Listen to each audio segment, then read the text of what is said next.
jemi qytetarë të mirë sepse ne zbatojmë ligjet. Nga ana tjetër ne si qytetarë kemi edhe disa detyrime morale, le të themi ne. Qartë.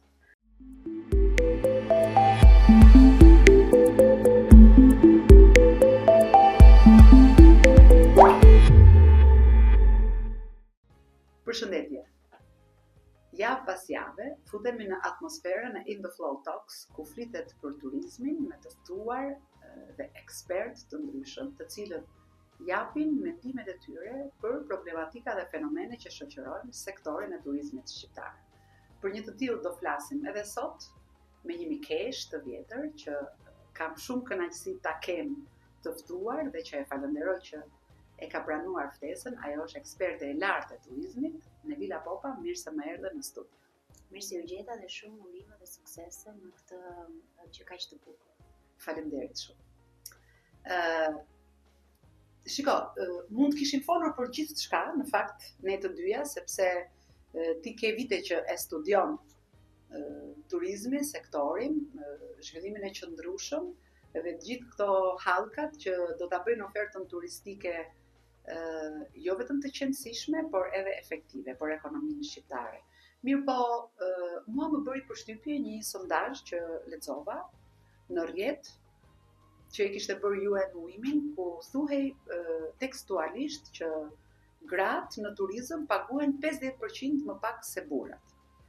Tani, nuk e di nëse kjo është një shifër e saktë, pra e nxjerr, po themi, përmes sondazheve të thelluara, apo nëse është një shifër e cila zbatohet me përpikmëri në çdo sektor të turizmit, në çdo sipërmarrje, në çdo biznes, hotel, restorant apo cili do subjekt turistik qoftë ai.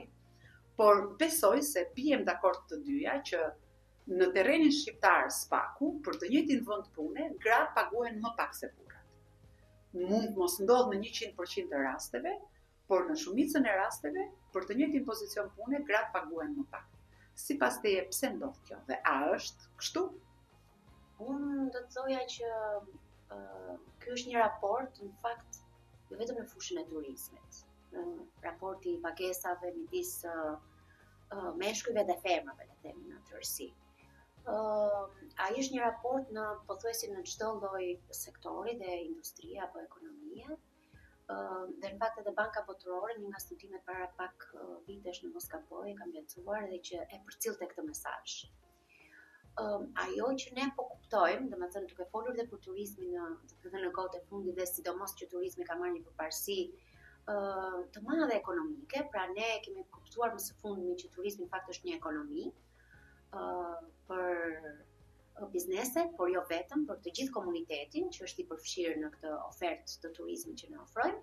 Ne tani kuptojmë që ndodhi dhe këto raportet, le të themi, jo të drejta në një farë mënyre midis pagesave, meshkujve dhe femrave.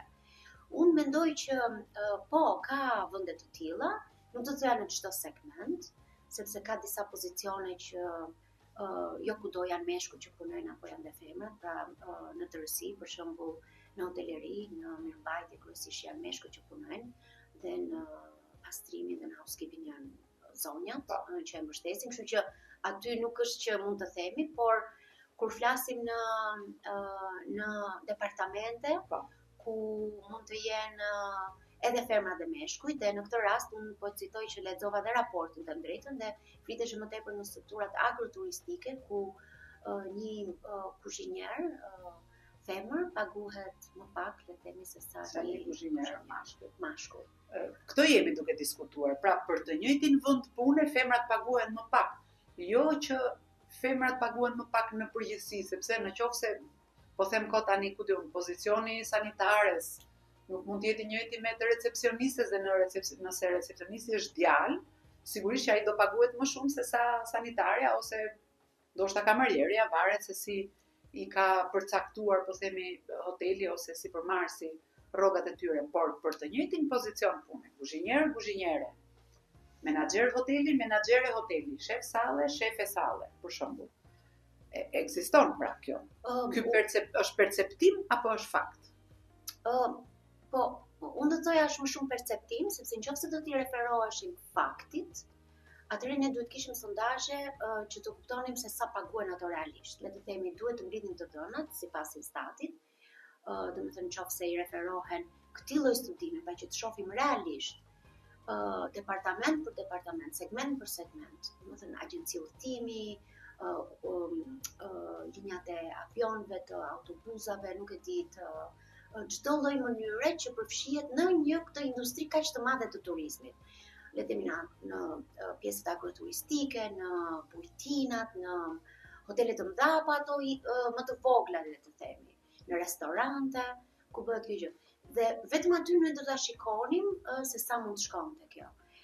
Unë kam përshtypjen sepse si ne jemi në një treg, le të themi, të lirë. Dhe pagat nuk mund të jenë njësoj, edhe në le të themi në vendodhje të ndryshme. Po, në një pozicion të njëjtë pune, ne kemi parë së fundmi, për shembull për shkak të nevojës ka pasur tregu për sanitarë, sidomos në jug, kanë qenë disa rroga të cilat nuk janë edhe qartë, nuk janë as reale. Qartë. Në një gjë të saktuar. Kështu që, domethënë, për shkak të disa ecurive dhe të nevojës për të patur treg pune, kemi pasur disa si themi fluktuacione të rrogave edhe në tërësi në Shqipëri, për shkak të vetë emigrimit edhe të gjërave që kanë ndodhur. Dhe të kërkesës të mungesës së burimeve njerëzore, dhe këto kanë bërë një le të themi disproporcionalitet, le të themi, pavarësisht se ajo lloj pune mbase nuk ka qenë për të paguar aq shumë, po le të themi është dhënë kjo pagesë për shkak se nuk ka pas punonjës. Por nga ana tjetër ne duhet kuptojmë që dhe në raportet meshkuj-femra, në fakt për shkak të vetë tipologjisë së femrave, vazhdojnë të kemi këto disproporcione. Femrat kanë mundësi ndalojmë pak.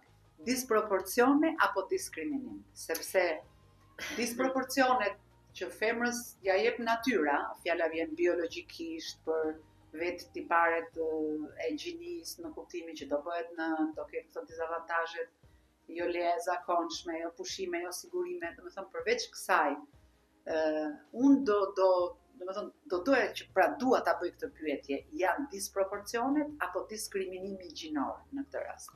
Kush dominon më shumë në trajtimin edhe të pagës së saj në turizëm? Pyetje shumë e drejtë. Unë do të doja ta thoja disproporcion, sepse nëse do shkonim në diskriminim, është pak, nuk dua që them e rënd, por në fakt ndodh. Ne duhet kuptojmë që nuk është që nuk ndodh në fenomen. Dhe ky fenomen nuk ndodh vetëm në Shqipëri, po dhe jashtë vendit, domethënë është kudo në botë.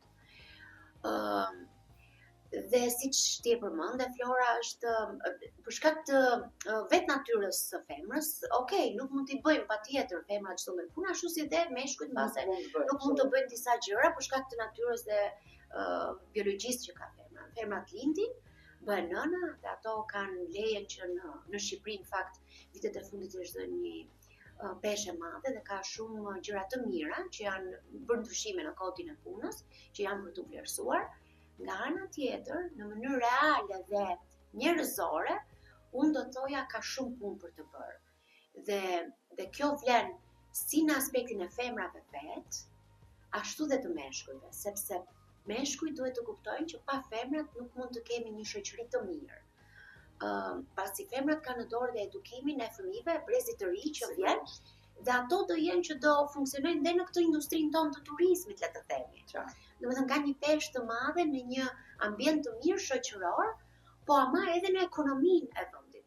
Siç tani ne themi që gratë, për shembull, sidomos në zonat rurale, kanë një peshë shumë të madhe, që ato mund të merren dhe me gatime, dhe me pastrime, dhe me gjërat, atëherë ato duhet të kenë. Bie që tani këtu gratë duhet paguhen edhe më shumë se burrat, jo më pak që s'diskutohet që jo, por më shumë. Po, sepse një pjesë ne duhet të kuptojmë që pjesa e ngarkesës në familje, sidomos e femrave, është e papaguar. Po, nuk pagohet. Nëse do t'i shohim rastet e të studimeve, kemi parë që është një punë e papaguar.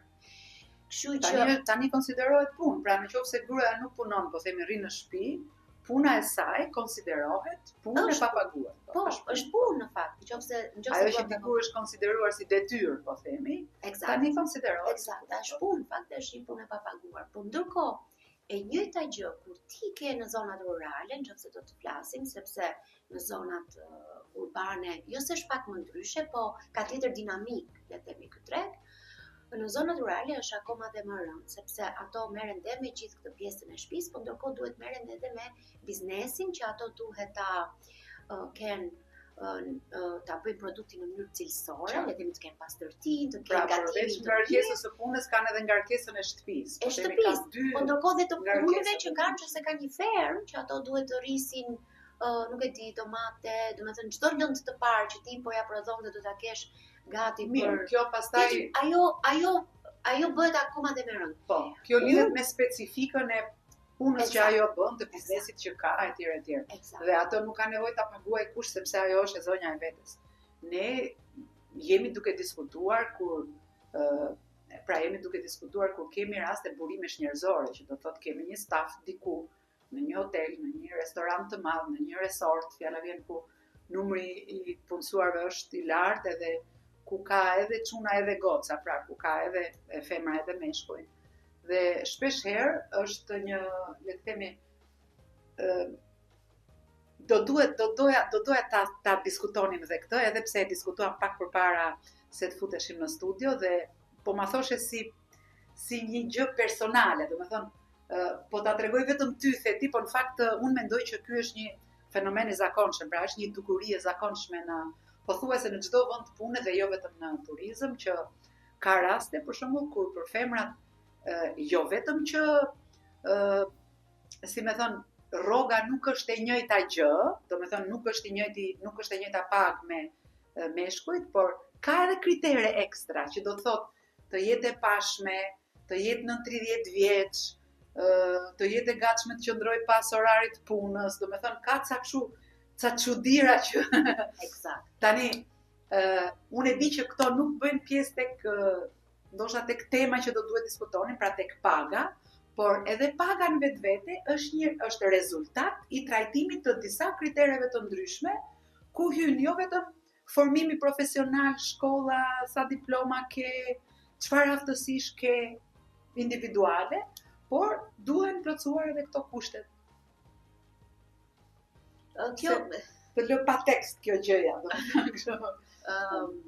shumë e vërtet kjo, sepse në pozicionet sidomos kur ke femra dhe meshkuj, po të shohësh ka raste që kur vendosen edhe pagat, edhe konteksti për shembull mund të jetë shpreha po se ai mban familjen. Ndërkohë nëse do ishte një femër, nuk e bëjnë këtë. Pra, ajo nuk konsiderohet që po mban familjen, vetëm ai. Krye familjari është mashkulli dhe këtë e thon femrat. Domethënë, është shumë interesante diskriminimin në thonjë ose trajtimin e padrejtë për pagën për një pozicion të njëjtë e bëjnë edhe femrat për femrat. Eksakt, po. Ndodh. Nuk do të thoja në të gjitha rastet, po ndodh, ka raste. Shikoj, jemi duke diskutuar rastet që ndodh, pra nuk po përgjithësojmë, nuk po themi që ndodh kështu kudo dhe që është fakti pamohueshëm që femrat paguhen më pak.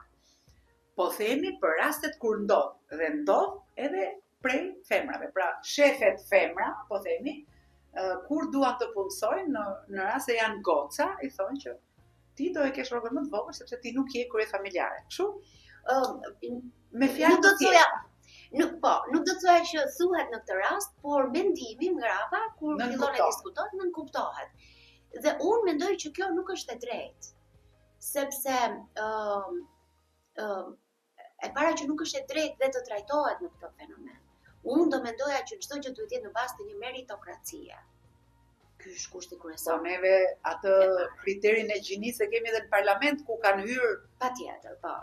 Domethënë meritokracia duhet të jetë është të thuhet mish me dy sy, por janë aty në bazë të gjinisë. Dhe kur flas për meritokracinë, unë mendoj që ka ardhur koha që njerëzit të shohin përtej arritjeve profesionale, që një person është i aftë profesionalisht, ai duhet jetë i aftë apo ajo, edhe personalisht. Dhe kur flas për këtë personalisht, që të jetë një njeri i cili të di të komunikoj, të di të trajtoj, të ndaj çështjet edhe të jetë i zoti të baj balancat gjatë kohës që trajton, edhe në rastet kur janë menaxher të di këto trajtimet, siç ne po flasim tani, edhe të jetë mendje hapur, edhe të ketë trajtim, le të themi, nuk do të thoya njerëzor, se ka njerëzillik, po ndonjëherë nuk arrim ta kuptojmë mirë atë çështjen njerëzore ose personale për secilin nga personi. Në mënyrë të barabartë nëse jemi duke folur për të njëjtin pozicion, sepse nëse do të përmbush të njëjtat detyra, le të themi, të kemi fairness. Pra nuk jemi duke diskutuar pozicione të ndryshme që këtë gjë meshkujt nuk e bëjnë dot dhe këtë gjë femrat nuk e bëjnë dot, detyrimisht duhet të paguhen, por jemi duke folur gjithmonë për të njëjtin pozicion pune. Pra, nëse kontributi do të jetë i njëjtë, nëse detyrat do kërkohen njësoj, nëse ajo që duhet përmbushet, pra është e njëjta gjë, pse u dashka që vajzat, gocat, femrat të paguhen më pak dhe meshkujt të paguhen më shumë për të njëjtin pozicion. Kjo vlen, plus edhe trajtimet nga ana e këtyre domethënieve, le të themi nga mbrapa. Domethënë se çështja domethënë paga është njëra gjë. Po, sepse të punosh në një kompani, unë mendoj që njerëzit patjetër që lidhen me pagën, nuk ka diskutim, sepse njerëzit do jetojnë çdo ditë. Ama nuk është vetëm paga që i mban dikë në një vend pune. Është shumë e rëndësishme dhe ndjesia dhe fryma që jepet në një kompani, sigurisht nga ato që e drejtojnë apo dhe nga tjerët, le të themi ekipi që ndërtohet. Kështu që këto janë shumë të vlefshme në aspektin e curisë së një biznesi, do të thoja unë. Pra, paga patjetër se ne e lidhëm me pagën, po nga ana tjetër edhe trajtimi i çdo çështjeje në kontekstin e duhur dhe sipas asaj gjëje që duhet. Për shembull, nuk e di sa nga kompanitë në bazë të ligjit, le të themi, nuk e di, turizëm apo në vende të tjera, kur një zonë ka marrë lejen e lindjes dhe kthehet nga leja e lindjes dhe i gjithë stafi ka marrë rritje dhe ajo që ka qenë me leje e lindje nuk e merr rritjen. Që në fakt në aspektin ligjor është diskriminim ajo që po themi.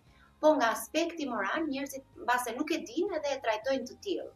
Kështu që ka shumë gjëra që për femrat, domethënë që kemi këto minusat, le të themi për shkak të natyrës biologjike që ajo ka, edhe që shoqëria në përgjithësi nuk është aq e ndjeshme, po edhe mbase nuk është folur shumë për këtë temë. Kemi një fakt tjetër interesant, nuk i jam futur kërkimeve që të nxjerrim shifrat sakta, qoftë edhe përmes Instatit, por kam përshtypjen që sidomos në sektorin e turizmit prezenca femrore është shumë herë më e lartë se meshkujt, sepse ka shumë reparte ose sektore që mbulohen patjetër nga gjinja femrore, domethënë gjithë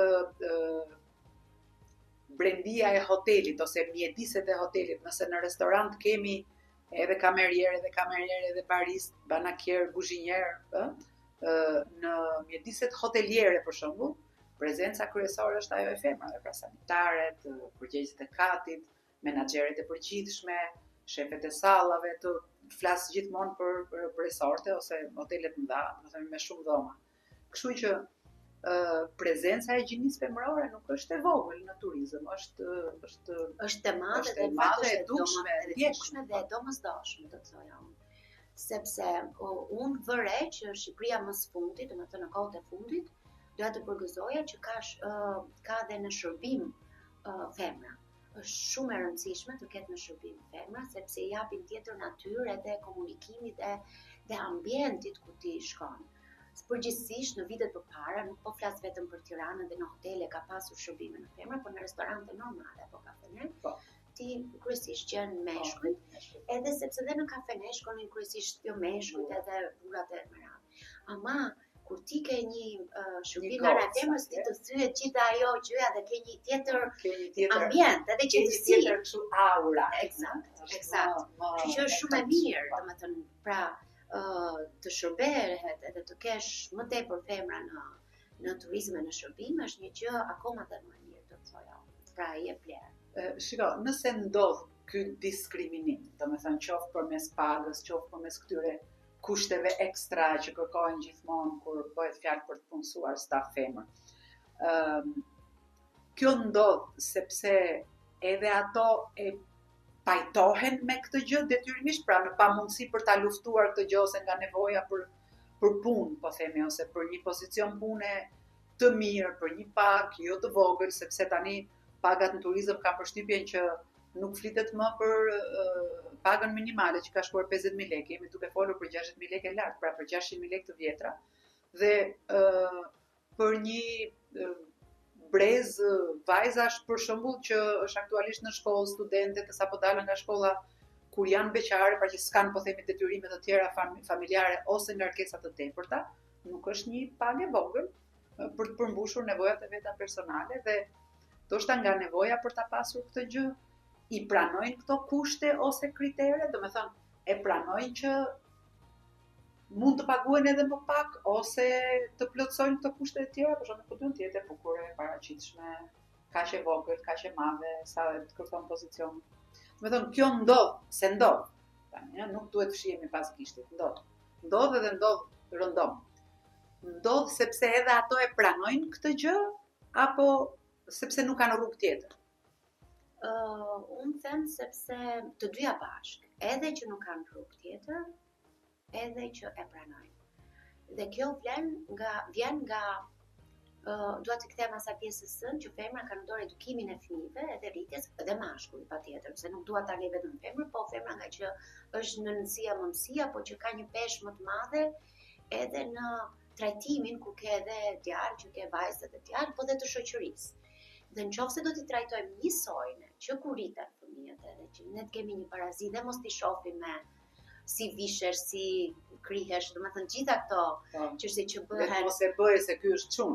Eksakt. Domethënë sepse nuk i takon se është djalë, se ty takon se është vajzë tjetër, kur të fillojmë neve të kuptojmë në një masë më të madhe që stereotipet nuk duhet të kenë vend në shoqërinë tonë, do jetë më e thjeshtë edhe në pjesën e pranimit apo të mos pranimit të një vendi pune të tillë. Nga ana tjetër, unë do të thoja që dhe vetë pronarët apo ato që kanë biznes e kanë një peshë në këtë rast. Pra, sepse ne jemi pjesë të gjithë, jemi pjesë e shoqërisë. Edhe ai që është punëmarrës, po dhe punëdhënësi nga ana tjetër. Kështu që të dyja palët, domethënë që janë pjesë e shoqërisë dhe që duhet të kemi, domethënë të ecin në të njëjtën rrugë, po flasim. Ka biznese të cilët nuk mbahen vetëm nga paga, po japin edhe bonusa për përqindje dhe komisione, të cilat i shtyn punonjësit për të punuar më mirë. Dhe kjo në fakt është një gjë e mirë sepse i shtyn punonjësit të kenë meritokraci. Pra të gjithë punojnë në të njëjtin aspekt dhe nuk ndahen nëse e vajza apo djalë apo femër apo mashkull në këtë aspekt. Kështu që kjo në rastet ku kemi biznese të cilat janë mendje hapur edhe kuptojnë që punonjësit janë një pjesë e madhe investimit që ti bën në biznesin tënd, sepse ato do ta mbajnë në fund biznesin, atëherë ti ke një pasqyrë më të drejtë edhe se si do ta quash, le të themi në thonjza punonjësin. A e ke pjesë të kompanisë apo e quan që është një punonjës e ka për detyrë për këto gjëra? Po padyshim që kjo është e rëndësishme sepse në fakt mendoj që e shumica e tyre janë të ndërgjegjshëm, që trajtimi i burimeve njerëzore i stafit nuk duhet bëhet me bazë gjinore, por duhet bëhet në bazë të aftësive individuale, në bazë të formimit akademik, në bazë të aftësive profesionale, domethënë të mos e kenë në bazë të vlerësimit të stafit të tyre gjinin. Pra nuk ka rëndësi nëse është djalë apo vajzë, burr apo grua, por e rëndësishme është çfarë ditë bëj dhe çfarë vlerash sjell për kompaninë ku është i punësuar. Megjithatë, ne prandaj e trajtuam sepse e dim që një fenomen i tillë ekziston. Tashti, a do ishte e tepërt pyetja si mund të shmanget? Se ti pak a shumë e preke pak kur the që baza është e edukimit. Dakord. Pra në gjenezë, aty ku prindi fillon edukon fëmijën. Po kemi një realitet të tillë në shoqëri. Është e tepërt të pyesim si mund të zgjidhet kjo? Por unë mendoj që nga ana e shtetit janë marrë hapa, siç e përmenda pak më përpara, kanë bërë rregullime në kodin penal, në kodin e punës. Në kodin e punës. dhe ka dhe institucione të cilat e i monitorojnë, domethënë ecurinë e tyre. Unë do thoya që përgjithsisht ne në Shqipëri kemi ligje të mira që miratojnë hermasere apo dhe ultra rregullore FKM që dalin, po ne kemi një handicap në monitorimin e tyre. Në përgjithësi, nuk do ta thoja vetëm në argjentin në këtë rast, por në përgjithësi. Do të thënë statimi i tyre dhe monitorimi se sa efekte kanë këto, në mënyrë që ne të kuptojmë që si ka e mira po sa zbatohen. Sa zbatohen dhe zbatimi ka të bëjë me agjencitë dhe institucionet që i monitorojnë zbatimin e ligjit. Që në këtë rast ka inspektorate të ndryshme në çdo aspekt, nuk do të thoya vetëm në këtë rast, por po do të them si shoqëri ne kemi këtë, domethënë në përgjithësi. Dhe për mua duhet të rritur në një nivel shumë herë më të lartë, sepse duhet ta kemi në një nivel të ulët. Nuk kam parë një statistikë se sa po është e vështirë ta masësh, pra nuk është kaq e matshme kjo gjë, sepse mund të matet. Ndodhin, por në rastet kur ti fokusohesh te agjencitë të cilat merren me monitorimin e zbatimit të ligjit në këtë rast apo me efekte të ndryshme që ndodh, ato pastaj kanë le të themi indikator se sa është zbatuar kjo gjë, në mënyrë që të kuptojnë që ka nevojë pastaj të kemi ndryshime të tjera ligjore apo jemi mirë sepse duhet të ecim me këtë ritëm. Le të themi këto agjenci të ndryshme që merren me monitorimin e zbatueshmërisë së ligjeve në tërësi, ato kanë efekt që nëpërmjet indikatorëve që vendosin, duhet të na japin një pamje më të mirë se nëse ka ndryshime ligjore. Kjo nga ana e politikave dhe ligjeve shtetërore. Nga ana njerëzore, pastaj se kemi edhe këtë aspekt. Po jo, tu jemi se shikoj ligjet, të gjitha ligjet i kemi të mira, edhe ligjet e politikës, edhe ligjet këto pjesën e kodit penal, zbatueshmëria është gjithë problemi. Domethënë, atë që e kemi në çdo sektor tjetër të jetës, besoj se e kemi edhe këtu tek. Po se zbatueshmëria një herë në zbatueshmërinë e ligjeve, atëherë ka institucione që monitorojnë zbatueshmërinë e ligjeve. Nga ana tjetër vetë pastaj bizneset apo dhe vetë shoqëria duhet fillojë të ngrihet në një nivel më të lartë, ajo që po themi nga ana morale, sepse në një aspekt ne të gjithë themi që jemi qytetarë të mirë sepse ne zbatojmë ligjet. Nga ana tjetër ne si qytetarë kemi edhe disa detyrime morale, le të themi ne. Është shumë e qartë, shumë e qartë. Nëse doja ta shpreha në një zbukurojnë shumë me fjalë të gaja, por pra po të flasësh nëse për mbeturinë apo mbetjet që hedhin njerëzit në rrugë, duhet të ketë ligje dhe të monitorojnë. Nga ana tjetër unë si një qytetar i mirë nuk më thot dikush që unë duhet t'i them nëse vëret dikë që hedh mbetjet, nuk e kam të detyrueshme me ligj që duhet t'i flas atij personi. Nga ana tjetër unë e bëj sepse e ndjej moralisht që duhet të kem, sepse duhet të kem një ambient më të pastër. Dakor. Nga ana tjetër e njëjta gjë, po dua ta kthej në këtë rast që njerëzit kanë dhe çështje që janë ligjore, po kanë dhe brendësi morale brenda tyre që ti te kalojnë disa çështje dhe mos t'i kenë më ndarje gjinore, femra dhe meshkuj, po të kapërcejnë le të themi në veten e tyre. Sadopak. E qartë. Tani si gjithmonë, gjithë vështirësia e kapërcimit të këtyre problemeve qëndron tek aspekti moral. Pra sa është i gatshëm, po themi, punëdhënësi që ta trajtoj punëmarrësin ose personelin e tij në të njëjtën mënyrë, ose sa është i predispozuar për shembull që asaj gruas që vjen nga leja e lindjes, ndërkohë që stafit i ka rritur rrogën t'ia rrisi dhe asaj, ose sa është i predispozuar që të punësoj një grua e cila mund të jetë në muajt e parë të shtatzanisë, pra që presupozohet që do punoj pak. Ose a mund ta paguaj në të njëjtën mënyrë siç paguan edhe stafin tjetër, sepse shtatzania e saj, për shembull, nuk duhet konsiderohet pengesë nëse ajo jep të njëjtin kontribut me punonjësit e tjerë që paguhen, punonjësit e tjerë meshkuj, po themi, që paguhen me paga më të larta. Mendon se kemi trajtuar mjaftueshëm sa për ta ngritur si problematikë, se besoj se është diskutuar edhe herë të tjera apo jo? Unë besoj se po. Domethënë me këtë mund të ketë të tjerë njerëz që mund ta trajtojnë akoma më mirë. E qartë. Unë të falenderoj shumë.